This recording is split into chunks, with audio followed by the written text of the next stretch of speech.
Yo, what's up, everybody? It's your man, Tim Swain. Thanks for joining me today. I appreciate it. I got a very important topic. Today I'm talking about why is Africa so divided? Again, thank you so much for being with me. And today I'm talking about something very important. But if you are a first timer, I want to welcome you. Just a little bit of information about myself. I have been coming back and forth to Ghana for almost 20 years, but permanently a resident for about 3 years. I've learned a lot about myself. I've learned a lot about other cultures. And my whole mission is to connect our culture through our stories. And today I want to talk about something really special because when we look at the continent that's made up of over 50 countries, and we look at sometimes the common images that we see online: war, famine, poverty, lack of education, lack of opportunities, right? The great migration, people leaving the continent. I think that we don't have an accurate perception and historical reality that has centered us in understanding why things are the way that they are. And so I have a full talk. The description is in the link below, but today I am giving you just a partial talk on why is Africa so divided. There's a lot of people that really don't understand the history of this amazing continent, and I'm not going to go way back. There's the history is so deep and so complex. I mean, even when we look at certain areas like God, right, and theology, right, we know that the Africans' experience with God is more than 5,000 years old. So I'm not going way back there. I'm starting with a relatively short time period, which is around the 16, 17, 1800s. But let's dive right in. The first thing we have to remember when we look at the continent and for what it is today, right, is that it is the result of a sequence of events that have happened historically and fairly recently. And there's a famous proverb that goes, "Until the lion has a historian, tales of hunting will always glorify the hunter." And so we have to understand that for a significant amount of time, we have not been the ones who've been telling our own story. We've been having the story told for us by people that have been outside of our community and shaping it in such a way that it has made us see even ourselves at ways that are negative, especially those of us who live outside, right? The narratives that we have oftentimes is not created by each other. And so the way that we see each other is oftentimes not a cohesive one. And what I wanted to do today is talk about three specific areas. That's the historical, that's the social, and then that's the cultural. So let's start with the historical. The reality is there have been major global events that have taken place that gives us reason as to why we even have 54 countries. And so for all the intellectuals that know all this information, hey, just keep watching. For the folks that don't, I just want to give you a little bit of context, right? And the events that I'm going to highlight are not the totality of all the historical events, and they don't even happen sequentially, but they are significant ones that contributes to why Africa is so divided. So let's start with some of the things like the Berlin Conference, right? The Berlin Conference of 1884 was composed of over 14 nations, Germany, France, Great Britain, and some other key players. And essentially, this was a time when these Western powers got together. They looked at the continent and they said, how can we get our share? Because some people were doing a little bit of this, some people were doing a little bit of that. They said, you know what? We need to come together and have an agreement upon who's going to get what. And so when they did this, literally they sat down and divided who's going to conquer what on the continent. That's why today we have different places like the Francophone, Anglophone, and these different, even the way we identify ourselves is still in these, colonized terms. But it is based off of who colonized us. So when you have events like the Berlin Conference, it was significant. And for side note, for all those people that talk about the past don't matter, it does matter because we're still seeing the effects of that today. I mean, when you look at the screen right there, you see those dates, right? And I'm going to show you some more a little bit later that gives you a real perspective of how Africa really kind of gained its independence fairly recently. It's been really recent. We're talking about less than 60 years ago. But events, right, like the Berlin Conference. Also, the colonization and European domination in Africa, like in the early 15th century. Some of the other things that are significant, things like the Enlightenment period, right? The Enlightenment period was not like one enlightenment, but it was a series of enlightenments, predominantly in Europe. And what they sought to do essentially was classify the world, right? Put the world in different kind of human schemas or orders. And what came out as a result of that was, Europe being on top, right? So you had us versus they were the original us versus everybody else, right? So Europe was like us versus everybody else. And the way they looked at the world war, you had societies like Asia that was looked at as more sophisticated because the whole scale was how European is the nation. And the more European the nation is, the more it is civilized. So when they look at places like the continent of Africa, which was considered the dark continent, essentially they say, yo, these people are uncivilized. So, they are the lowest on the human kind of totem pole, so to speak. And because of that, what it did was created ideological, sociological, theological, and all other illogical framework to go and dominate. And we see other events that adopted these types of worldviews when they went out to subjugate these nations. Things like the missionary movement, right? For example, right, of the late 18th and 19th, through late 18th to the 20th century, where you saw Europe go out and basically was like, yo, we are trying to dominate the world for Christ. We're trying to make new kind of kingdoms, right, to enlarge our territory in the world.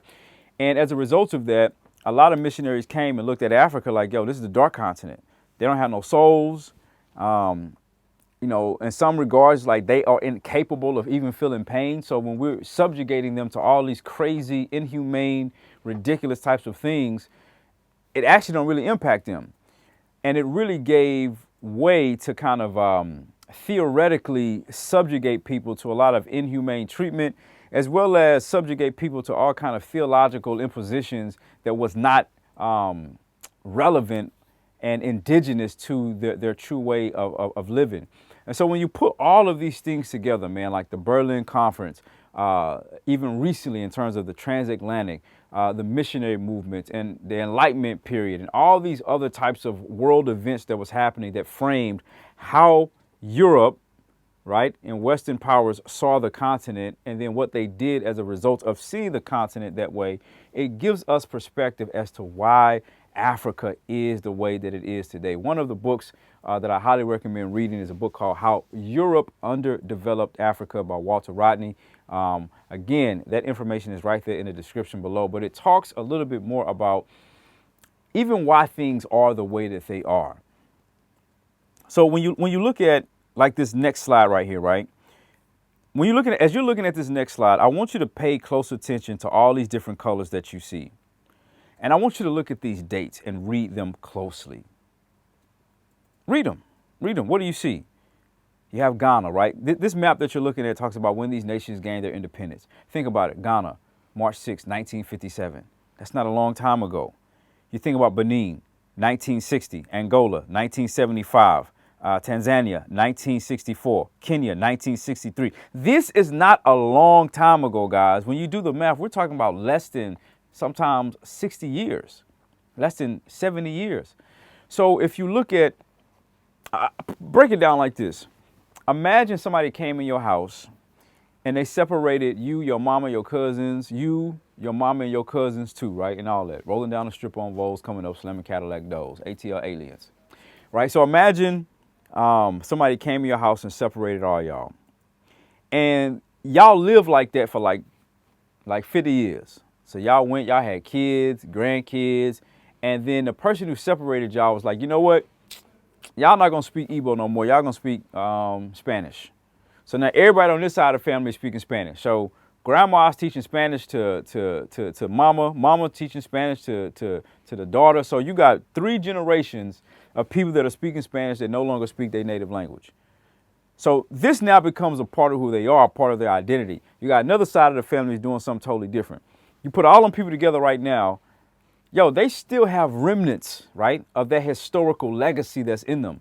That stuff does not just dissipate simply because they are all a part of the same landmass. Because culture and history is so intimately connected and intertwined, we cannot dismiss what has happened and how it contexts where we are right now today. Why is all of this important? I know some of y'all are asking, man, who cares? Why is all of that important?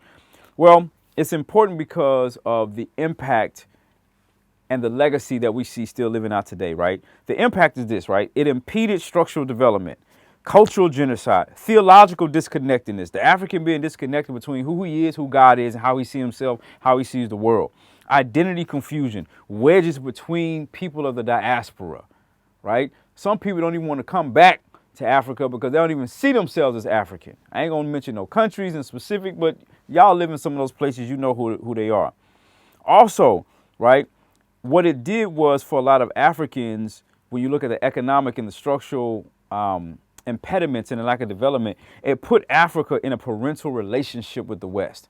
So if you notice, a lot of times on the continent, we're always looking for the West to come and rescue us, come and give us something, come and help us, come and save us, right? There's that savior complex that exists that is the direct result of that legacy of colonization, those movements such as the missionary movement, even how the African sees themselves, right? One of the other things is there's this kind of, not on the whole continent, but what is pervasive, right, is this mentality of Afro-pessimism. Like, if it's black and African, you can't trust it, don't be around it. But if it's white, it's all right. One of the ways that we can challenge these things is, number one, create relationships, because relationships create spaces for engagement. That's why I do so many of the videos that I do and try to have the conversations that I have, because I realize that a lot of us just don't have a relationship with one another. We don't know each other's stories. And because we don't know each other's stories, we're looking at each other through a very myopic prism that disallows us from seeing the shared history that we have. And as we move forward, right, the relationships create spaces for engagement, empathy builds connection, and it helps us to really see each other as brother and sister. And I think that there's 4 things that need to happen. For the full video, check out the description below. This is just a short kind of recap why is Africa so divided. But as we move forward, there's some theoretical things I think that we need to do moving forward. Number one, we need to reshape our identity. Like how we see, we need to go back to the drawing board and ask ourselves, how do we see ourselves and why? Man, listen, if I told you how many amazing, incredible Africans that I talk to that unconsciously see themselves as inferior, it will sadden your soul. It will sadden your soul. But that stuff is ingrained in us from history of trauma and legacies of that, superiority complex that some of our European brothers and sisters came with. The other thing is we need to reform our theology, right? How we see God and what we know of God has to be reformed. An amazing Pan-African, great educator said that when we look at the African's relationship with God, it's more than 5,000 years old. But when we look at some of these recent movements that have happened on the continent, religious movements, they're just several hundred years old. 5,000 and several hundred, they don't even compare. So we got to reshape our theology, like how we see God, because how we see God impacts how we see ourselves and how we see our society. We have to reconnect with the diaspora. Because we have learned so much in our respective places, it almost gives us now like this superpower to know how to integrate anywhere in the world. And when we have the ability to reach cross-continental lines, then what it does is it enables us to know more about their culture and our culture so that we can help empower each other as individuals. The last thing is we need to vehemently emphasize self-reliance.